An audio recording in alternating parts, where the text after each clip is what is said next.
My brother is a monster, so I moved out and now my mom is begging me to move back. My brother Troy has been a nightmare to deal with since he was a little kid.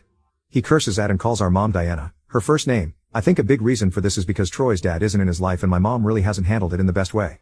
Mom makes excuses for Troy like he hasn't been the same since his father left, but I don't think she's tried therapy and she's basically given up and decided that Troy is just going to be this way and there's nothing anyone can do about it.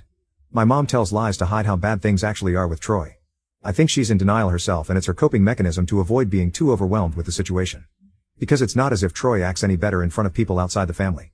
Troy was kicked out of his public school after an extremely cruel prank.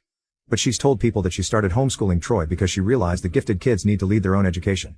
He's in a homeschool co-op right now but is on thin ice because of how he acts. I've had to help with Troy and have ended up doing a lot more parenting than a sister should have too. Oftentimes our mom couldn't get off work and I would end up having to take Troy home or talk to his teachers because he got in trouble. It's a strain because Troy really doesn't respect me much more than he does our mom. He flips me off and calls me names and yells over stupid things. Troy doesn't show any real respect or appreciation even when I'm trying to do something nice for him. My friend Haley's sister just got married and moved in with her now husband. Meaning there's an empty room at Haley's house. Haley and her parents said that as long as I pull my weight with chores and stay out of trouble, I can live with them and pay basically nothing in rent. I took Haley's offer and have been living with her for about 4 months. Unfortunately, things are not going well with Troy and our mom.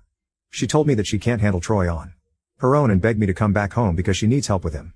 My mom offered to buy me a car and pay for all its insurance and gas if I came back. I know this is not an easy thing for her and it means she is desperate.